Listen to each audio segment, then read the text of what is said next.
बच्चों, मैं Manilata Pachanot, assistant professor, government girls college Bundi, आज आपको किरातार्जुनीयम महाकाव्य के प्रथम सर्ग के सारांश का संक्षिप्त में अध्ययन कराऊंगी।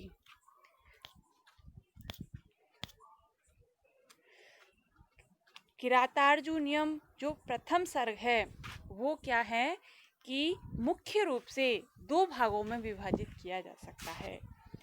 प्रथम जो भाग है वो युधिष्ठिर के प्रति वनेचर की उक्ति कि युधिष्ठिर ने एक वनेचर को, दुर्योधन की राज व्यवस्था को, उसकी नीति व्यवस्था को और उसके बारे में जो भी रह रहा था, कैसे प्रजा पर शासन कर रहा था, कैसे भाइयों से व्यवहार रखता था, तो इन सब को जानने के लिए युधिष्ठिर ने वनेचर को भेजा। तो उसका वर्णन किया गया है। और दूसरी, वनेचर जब चला जाता है तो युधिष्ठिर के प्रति जो द्रौपदी कहती है, द्रौपदी की युक्ति है, द्रौपदी अपने जो उद्दीप्त वचनों से युधिष्ठिर से कहती है कि आप मेरे जो अपमान है उसका प्रतिकार कीजिए। तो यहाँ पे इस सर्ग में मुख्यतः इन्हीं दो बातों का चित्रण किया गया है। तो युधिष्ठिर के प्रति वनेचर की उक्ति में सबसे पहले क्या है कि जब महाराज युधिष्ठिर जुए में हारकर पांचों भाइयों तथा पत्नी द्रौपदी के साथ द्वैतवन में निवास करते हैं, उस समय उन्होंने दुर्योधन का समाचार जानने के लिए एक वनवासी, जो कि किरात वनेचर था, ब्रह्मचारी के वेश में वहां पर भेजा था। वह सब हाल जानकर युधिष्ठिर के पास आया और कहने लगा कि हे महाराज युधिष्ठिर, इस समय यद्यपि राज सिंहासन पर बैठा है, हे महाराज दुर्योधन इस समय यद्यपि राज सिंहासन पर बैठा है तथा जंगल में रहने वाला आप, जो कि आप जंगल में रह रहे हो, तो आपसे अभी भी राज सिंहासन पर बैठा हुआ भी आपसे डरता है। उस राज्य का नीति पूर्वक शासन कर रहा है, बिल्कुल नीति से युक्त होकर के शासन कर रहा है।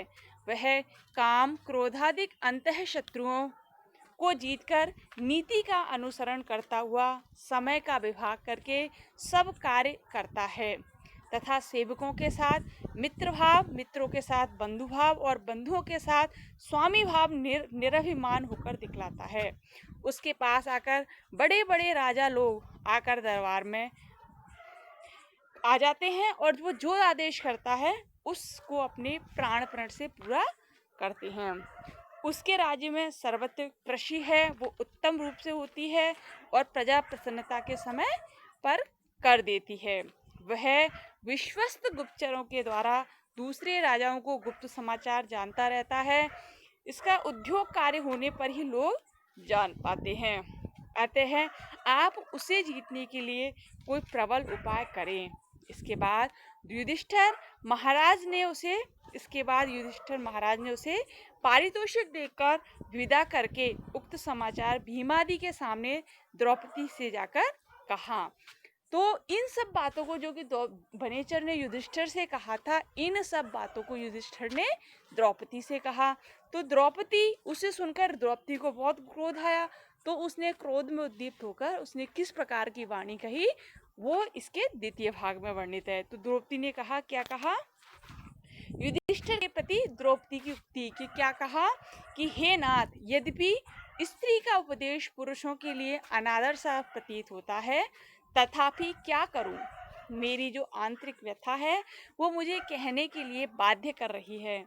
अतः आप क्षमा करिए हे महाराज, आपके अलावा ऐसा कौन राजा होगा जो अपनी स्त्री के समान राजलक्ष्मी को दूसरों के अधीन कर देगा। देखिए, वह वही भीम है जो पहले सुंदर शैया पर सोते थे।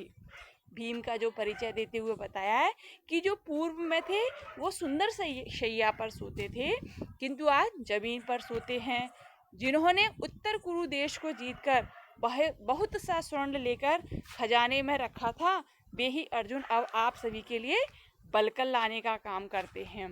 और दोनों जो सुंदर सुंदर राजकुमार हैं, नकुल और सहदेव, वो कठिन भूमि में सोते हैं।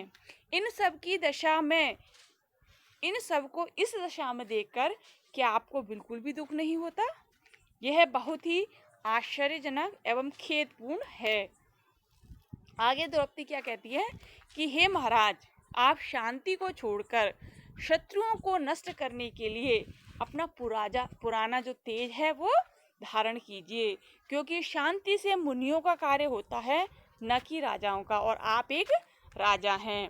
सब प्रकार से समर्थ होते हुए भी शत्रु विजय के लिए आपका समय ही प्रतीक्षा करते रहना, आपका समय की प्रतीक्षा करते रहना उचित नहीं है, क्योंकि विजय चाहने वाले राजा लोग समय पड़ने पर किसी न किसी ब्याज से संधि को तोड़ ही देते हैं।